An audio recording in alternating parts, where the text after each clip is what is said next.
El día de hoy hablaremos del por qué muchos países no quieren saber y odian a la primera y principal potencia mundial a la fecha, o sea, Estados Unidos, y cuáles son los orígenes y las razones principales, tanto ideológicos como históricos, de tener este rechazo, odio y repudio a la primera potencia mundial y un sentimiento fuerte de antiamericanismo.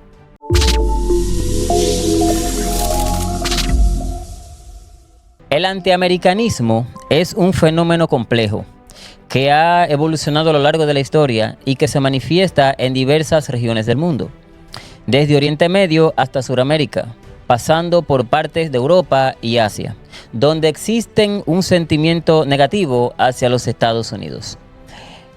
Algunas encuestas indican que en países como China, Rusia, Irán, buena parte de la población tiene una opinión desfavorable de Estados Unidos. En Sudamérica, países como Venezuela y Bolivia han mostrado altos niveles de desconfianza hacia las políticas americanas o estadounidenses. También el antiamericanismo es fuerte en países vecinos como Canadá. El antiamericanismo, lejos de ser un fenómeno moderno, tiene profundas raíces históricas que se entrelazan por el ascenso de Estados Unidos como la principal potencia global. Este sentimiento de rechazo, que se encuentra tanto en países aliados como en aquellos abiertamente opositores, se intensificó tras el final de la Guerra Fría y la consolidación de Estados Unidos como la mayor superpotencia mundial. Tras la caída del bloque soviético, Estados Unidos ocupó un lugar sin precedente en la historia, la posición de una nación que domina en todas las esferas de poder, ya sea económico, militar, tecnológico y en cierto grado también cultural. Esta preponderancia global ha suscitado tanto admiración como envidia, en muchos casos desprecio.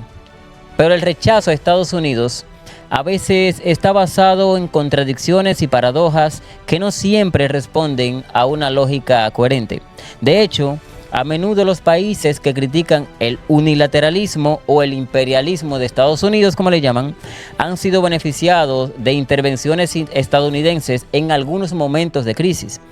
En 1823, el presidente James Monroe proclamó la doctrina Monroe, estableciendo que cualquier intervención europea en América sería vista como una amenaza para la seguridad de Estados Unidos.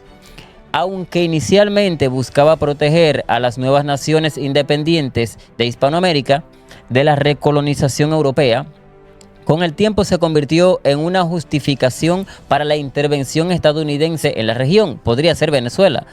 Durante el siglo XIX y principio del XX, Estados Unidos interfirió en múltiples ocasiones en el continente americano, consolidando su influencia política y económica también. La guerra hispanoamericana estadounidense en 1988 y la construcción del Canal de Panamá en 1998, comenzó a ver cómo Estados Unidos comenzó a ver a Hispanoamérica como su patio trasero, o sea, una influencia directa donde buscaba proteger sus intereses estratégicos. La doctrina Truman de 1947 marcó el compromiso de Estados Unidos de contener la expansión del comunismo y proteger sus intereses geopolíticos durante la Guerra Fría.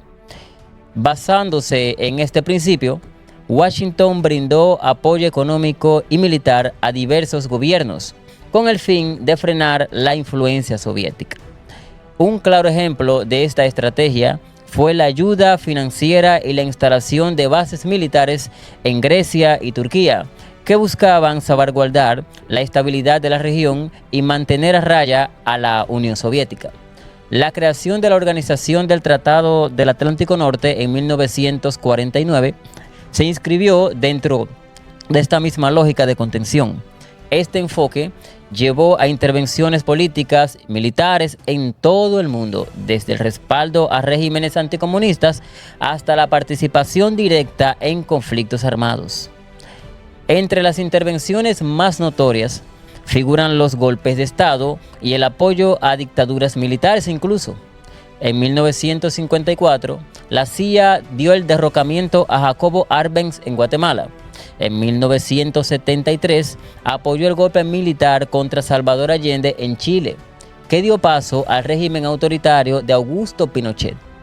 Asimismo, en la década de 1970, la coordinación depresiva de varias dictaduras norteamericanas a través del Plan Cóndor, con el conocimiento y la tolerancia de Washington, profundizó la persecución de opositores políticos y las violaciones de derechos humanos en la región. En Asia, los Estados Unidos también trataron de imponer su propia ley, y lo consiguieron en gran medida, aparentemente. En Irán, en 1953, la CIA y el MI6 británico participaron en el derrocamiento del primer ministro Mohammad Mossadegh, estableciendo las bases de una tensión duradera entre ambos países.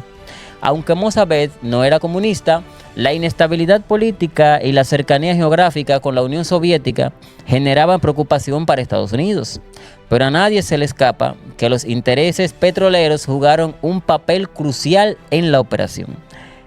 Por otra parte, la guerra de Corea y la guerra de Vietnam representaron intentos de frenar el avance del comunismo mediante el despido masivo de tropas y recursos, resultando en conflictos prolongados con altas bajas civiles y militares. No obstante, muchos críticos tienden a olvidar que las intervenciones norteamericanas, en algunos casos, fueron respuestas a situaciones provocadas por la desestabilización original en Europa, como fue el caso de la Guerra de Indochina, que llevó posteriormente a la intervención estadounidense en Vietnam. La doctrina Truman y la política de contención moldearon la geopolítica de la posguerra, y a pesar de frenar el avance soviético en cierto sentido, en cierto escenario, dejaron profundas secuelas políticas y sociales en numerosos países, así como una huella de desconfianza en las relaciones con Estados Unidos. La OTAN, fuertemente influenciada por la estrategia de Estados Unidos, ha participado en diversos conflictos que han suscitado controversia por la legitimidad de sus intervenciones y sus consecuencias. Un ejemplo significativo fue el caso de la antigua Yugoslavia a finales de la década de 1990. En 1999, tras años de tensión en los Balcanes, la OTAN lanzó una campaña de bombardeos aéreos sobre Serbia, Operación Fuerza Aliada, con el objetivo declarado de proteger a la población de la isla de Kosovo de las acciones del ejército y la policía serbio. Sin embargo, se llevó a cabo sin la autorización explícita del Consejo de Seguridad de la ONU. Esto generó fuertes críticas y acusaciones de haber actuado de forma unilateral e ilegal. Aunque la intervención logró que las fuerzas serbias se retiraran de Kosovo y se evitara un agravamiento de la crisis humanitaria, los bombardeos provocaron víctimas civiles incalculables. Otro caso muy controvertido fue el de Libia en 2011, en el contexto de la llamada Primavera Árabe. Las protestas contra el régimen Muammar el-Gaddafi derivaron en un conflicto armado interno. Inicialmente, la OTAN actuó en cumplimiento de la resolución de 1973 del Consejo de Seguridad de la ONU, la cual autorizaba una zona de exclusión aérea para proteger a la población civil. Sin embargo, con el paso de los días, la operación militar evolucionó hasta apoyar directamente a los grupos rebeldes, contribuyendo al derrocamiento y muerte de Gaddafi. Si bien al principio se justificó como una misión de protección humanitaria, se argumentó que la intervención terminó siendo un cambio de régimen impulsado desde el exterior. Tras la caída de Gaddafi, el país quedó sumido en una inestabilidad crónica, con múltiples facciones armadas luchando por el control del territorio, lo que hasta la fecha ha imposibilitado la formación de un gobierno unificado y funcional. En ambos escenarios se ha criticado que la actuación militar de la OTAN, liderada en gran manera por Washington, empleara la fuerza como un medio para imponer cambios políticos, lo que ha inspirado la expresión de que Estados Unidos exporta la democracia a bombazos y a la fuerza. ¿Hay una doble moral en la aplicación del derecho internacional? ¿Estados Unidos persigue fines humanitarios o más bien intereses geopolíticos y económicos particulares? Esas preguntas capciosas han contribuido a alimentar el sentimiento antiamericano y anti-OTAN en muchas de las regiones afectadas, donde los afectados habitantes padecen las consecuencias directas, devastadoras y prolongadas. Padecen ellos. Pero también la propaganda anti-norteamericana ha sido utilizada por diversos sectores para consolidar poder interno y justificar políticas exteriores. Durante la Guerra Fría, la Unión Soviética empleó estrategias de desinformación para desacreditar a los Estados Unidos. Por ejemplo, Jean-François Gadel señalaba cómo las democracias occidentales subestimaban la efectividad de la propaganda en su contra, permitiendo que narrativas hostiles ganaran terreno. Y es que las democracias lideradas por el Occidente, con Estados Unidos a la cabeza, por su naturaleza abierta y plural, se vuelven vulnerables a las narrativas hostiles que distorsionan la realidad, habiendo encendido debates sobre los límites de la libertad de expresión mayormente. Durante la Guerra Fría, la Unión Soviética fue experta en manipular los medios y en difundir mensajes que demonizaban a Estados Unidos en cierto sentido.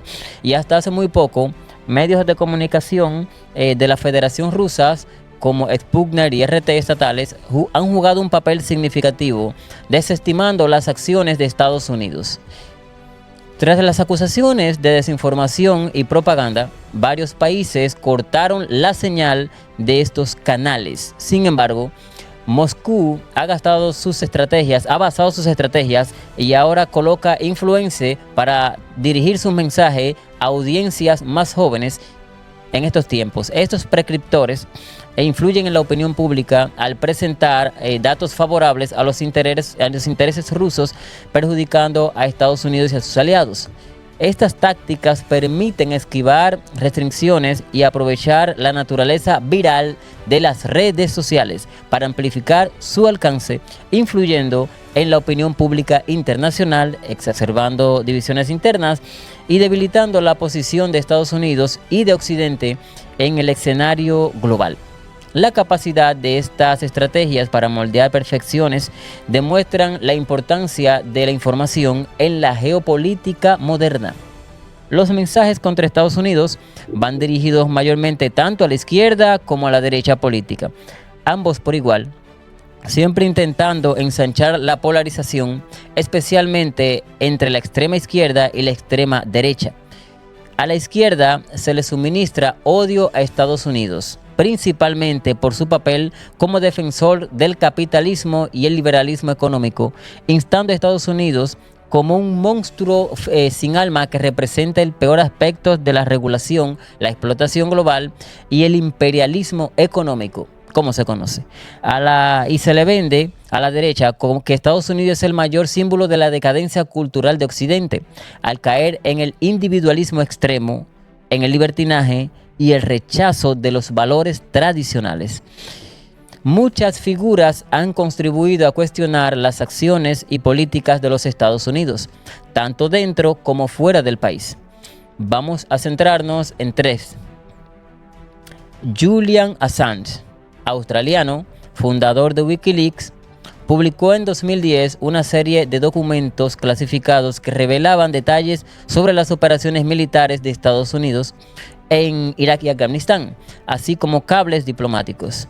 Estas filtraciones generaron intensos debates sobre la transparencia gubernamental, la seguridad nacional y los límites del periodismo de investigación.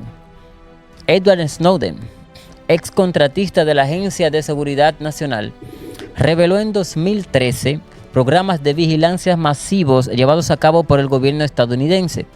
Sus revelaciones provocaron también acaloradas discusiones sobre la privacidad, los derechos civiles y la ética de la vigilancia estatal, tanto en Estados Unidos como a nivel internacional. Michael Monroe, cineasta y activista estadounidense, ha producido documentales críticos con diversas políticas estadounidenses, abordando temas como la vivencia armada, el sistema de salud y la guerra de Irak.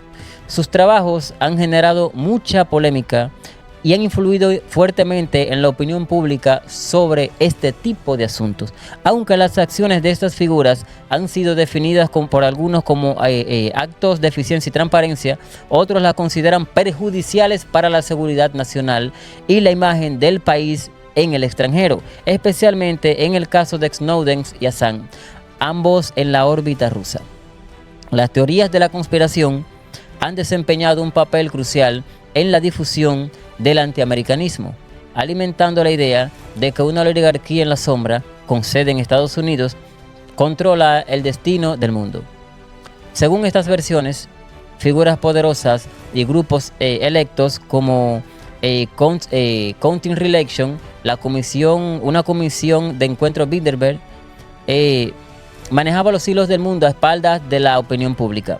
No faltan quienes aseguran que el gobierno estadounidense estuvo implicado en la organización de los atentados del 11 de septiembre del 2001, como parte de un plan de mayor envergadura, que coordinaba en secreto planes de lo más perverso, desde manipular el clima a la fabricación de armas de control mental, todo para fortalecer su hegemonía.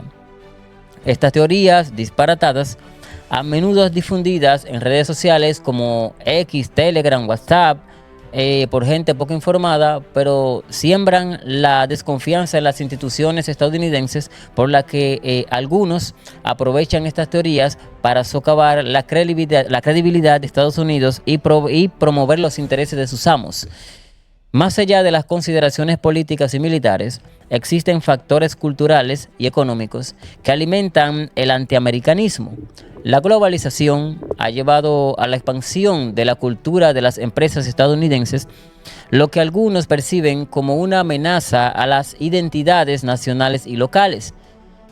La presencia de cadenas de comida rápida como McDonald's, productos culturales de masas como películas de Hollywood y la industria musical, o el dominio de empresas tecnológicas estadounidenses como Netflix, Amazon o Google, han generado críticas sobre la americanización de otras culturas. Este fenómeno es visto por algunos como una forma de imperialismo cultural que erosiona tradiciones y valores locales. Estas críticas también, hay que decirlo, son en gran medida exageradas y no reconocen que la cultura estadounidense es adoptada voluntariamente por millones de personas en todo el mundo. Más que una imposición, la influencia cultural de Estados Unidos es el resultado de la capacidad de un país para producir bienes culturales atractivos que acaban conectando con una audiencia internacional, lo que conocemos como poder blando. En el ámbito económico, las políticas promovidas por instituciones financieras internacionales como el Fondo Monetario Internacional y el Banco Mundial han sido objeto de críticas por imponer programas y ajustes estructurales que en muchos casos generan efectos adversos en países en desarrollo, especialmente en sectores clave como la energía. Las crisis financieras registradas en Hispanoamérica y Asia han llevado a cuestionar el papel de estas instituciones, pues sus políticas a menudo implican medidas impopulares que pueden socavar la soberanía económica de las naciones afectadas, como los altos impuestos. Las intervenciones militares en Afganistán e Irak tras los atentados del 11 de septiembre de 2001 también han sido objeto de intensos debates. En el caso de Afganistán, la invasión iniciada a finales del 2001 dio paso a una presencia militar que se extendió durante casi 2 décadas y cuya retirada en el 2021 generó críticas generalizadas al evidenciar la ineficacia de una operación tan prolongada que acabó propiciando el retorno de los talibanes al poder. Por otro lado, la invasión de Irak en 2003 fue ampliamente cuestionada por la falta de evidencia concluyente sobre la existencia de armas de destrucción masiva y por realizar sin el respaldo pleno de las Naciones Unidas. Estos conflictos conllevaron consecuencias no deseadas como pérdidas humanas, desplazamientos masivos y una desestabilización nacional cuyos efectos aún perduran al día de hoy. Hay razones de sobra para criticar a Estados Unidos, realmente faltarían más, pero no obstante, el antiamericanismo ha sido en muchos casos una excusa para no enfrentar los propios problemas internos de cada país y cada nación. Es más fácil culpar a Estados Unidos de los fracasos económicos y políticos que asumir responsabilidades. En Hispanoamérica, por ejemplo, el antiamericanismo ha sido una herramienta utilizada de manera constante por líderes populistas para desviar la atención de su propia incompetencia o corrupción, como Venezuela. Es algo que observamos muy bien en regímenes como por ejemplo también Cuba y Nicaragua, donde la retórica antiestadounidense se ha convertido en un pilar fundamental para justificar la represión y el autoritarismo en sus pueblos. Al final, la obsesión antiamericana no es más que un simple síntoma de frustración más amplia. El problema no radica solamente en Estados Unidos o lo que representa, sino en cómo su éxito y su poder ponen en evidencia las debilidades de otros sistemas y gobiernos. Al señalar como Estados Unidos como el gran responsable de todos los males globales, se evita una reflexión más profunda sobre las verdaderas causas del subdesarrollo, la corrupción y la falta de libertades en muchas partes del mundo. Así que si tú estás de acuerdo con este análisis, pues déjalo en tu comentario si llegaste hasta aquí. ¿Y qué tú crees del antiamericanismo? ¿Tú crees que los que odian a los americanos es para evadir su propia responsabilidad? ¿Tú crees que Estados Unidos realmente es un influyente opresor o que se impone a la mala por fuego y sangre y milicia en todos los demás países y quiere gobernar el mundo? Déjalo en los comentarios. Así que suscríbete, comenta, comparte y dale like. Esto es Micrófono Abierto, un programa de opiniones, denuncias y análisis de los distintos acontecimientos ocurridos a nivel nacional e internacional en los ámbitos políticos y el ámbito social. Así que analizamos este acontecimiento que surge alrededor del mundo del antiamericanismo y por qué tantos países y tanta gente odia y no quiere saber de lo que son los americanos. Así que suscríbete, comenta, comparte, dale like. Esto llega gracias a JLS Studios, un proyecto que hace realidad tus contenidos audiovisuales. Graba aquí tu podcast, tu contenido para redes sociales. No te abandonamos después que grabas, sino que te acompañamos en el trayecto a triunfar y a monetizar. Así que llegamos hasta aquí. Ven y graba con nosotros. Y hasta otro próximo programa.